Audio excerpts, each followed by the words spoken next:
Ado mayam yamna fajaba gari ama su lae ko nuaina lobiro nuaina thawiro asidagi asoi ngam yaudana nuaina yausang ga mari lena ko. Hello everyone, welcome back to my channel Seven Speed Manipur. Ngasi gi khoi yausang ga mari lena khoi gi gari arai bus to kharat mayam da usarake si ahai base khoi gi i20 asta khoi Manipur number ne top model ni ko ado si gi dual tone su lakani aduga ma se Anouba 2018 ꯒꯤ ꯑꯣꯏꯕꯀꯣ ꯑꯗꯨꯒ ꯃꯥꯒꯤ price ꯗꯤꯃꯥꯟꯗꯅ 3,90,000 ꯁꯨꯃꯥꯏꯅ ꯂꯥꯛꯀꯅꯤ ꯑꯗꯣ ꯁꯤꯗꯒꯤ ꯑꯩꯈꯣꯏꯒꯤ Imphal car ꯖꯣꯟꯒꯤ ꯍꯥꯏꯇꯥꯔꯦꯀꯣ ꯏꯝꯐꯥꯜ ꯀꯥꯔ ꯖꯣꯟꯒꯤ ꯁꯤꯗꯒꯤ ꯂꯧꯕꯒꯤ ꯃꯌꯥꯝꯗ ꯈꯤꯇꯪ ꯅꯨꯡꯉꯥꯏꯖꯕ ꯑꯃ ꯍꯥꯏꯔꯒꯗꯤ ꯏꯁꯥꯒꯤ ꯃꯤꯡꯗ ꯅꯝꯕꯔ ꯑꯗꯨꯝ ꯑꯣꯜꯂꯒ ꯂꯥꯛꯑꯅꯤ ꯑꯩꯈꯣꯏ ꯅꯝꯕꯔ ꯇꯥꯟꯊꯣꯛ ꯇꯥꯟꯁꯤꯟꯒꯤ ꯑꯩꯈꯣꯏ ꯆꯦꯟꯊꯣꯛ ꯆꯦꯟꯁꯤꯟꯒꯤ ꯑꯗꯨꯒꯤ ꯍꯦꯗꯦꯛꯇꯨꯃ ꯂꯩꯔꯔꯣꯏꯀꯣ ꯑꯗꯨꯒ ꯗꯣꯀꯨꯃꯦꯟꯇꯦꯁꯟꯒꯤ ꯃꯇꯥꯡꯗꯁꯨ ꯑꯩꯈꯣꯏꯒꯤ ꯑꯗꯨꯒꯤ ꯍꯦꯗꯦꯛꯇꯨꯃꯒ ꯂꯩꯔꯔꯣꯏ ꯁꯤꯗꯗꯤꯀꯣ ꯑꯗꯨꯝ ꯁꯤꯅ ꯂꯣꯏꯅꯃꯛ responsible loi oirani ko sidagi dum loi ma clean da lakani ko yam fazana si kram sino pam yaw di salong na losan bioro gari sing si yam leitre loi longna gi bana maram waraga hai tare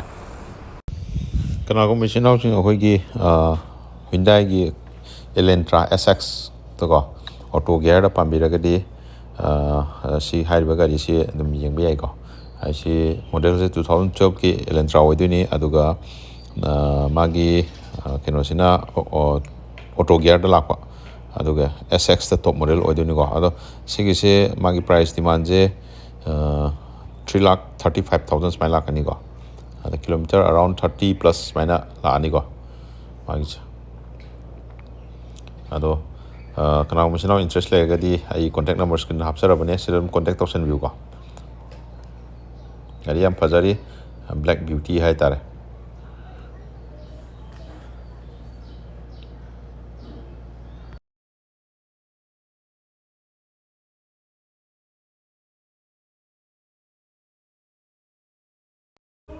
aduga sina swift mane sisu quality si masu yaure sisu logre hai tare si masu quality nangok da ba ji pai soin letra khoi gi sinau sing khoi K10 pam sinau sing yaur ga di hai ba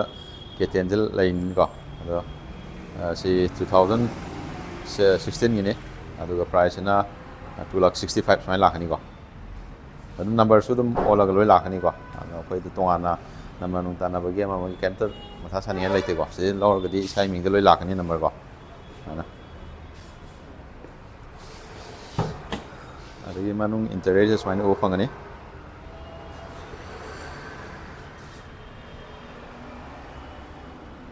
loi sit leather lakani ko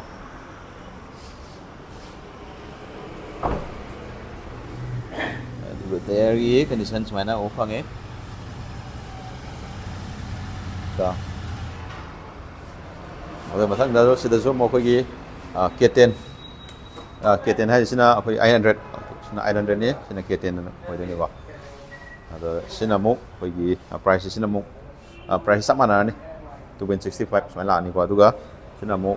kitang no 2018 gi mo ra ni ko ado pam sina sina la ga de dam mention biro stock se yam ba loi na gre ai tare duna ni air se no go ga sama na lai ko se eloi ga yam design je mong ta na mai na thamni interior sen mai na ho phangani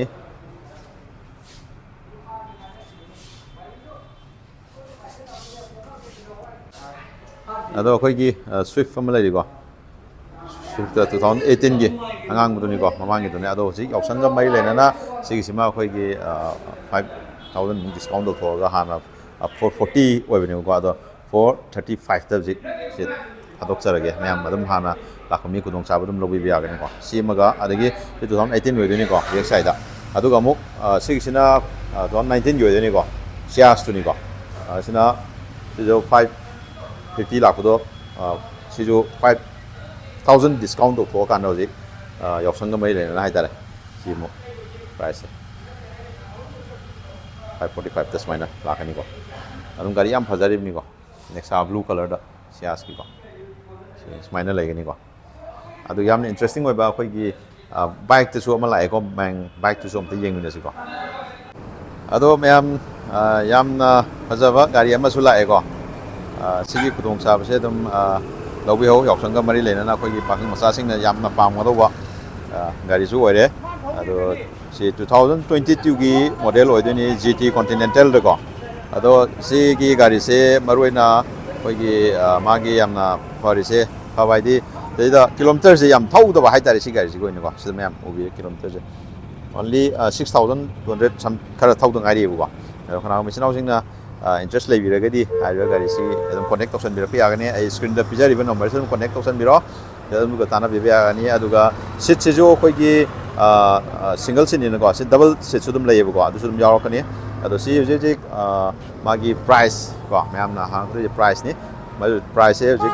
2.70 smile lakani ko ado ma se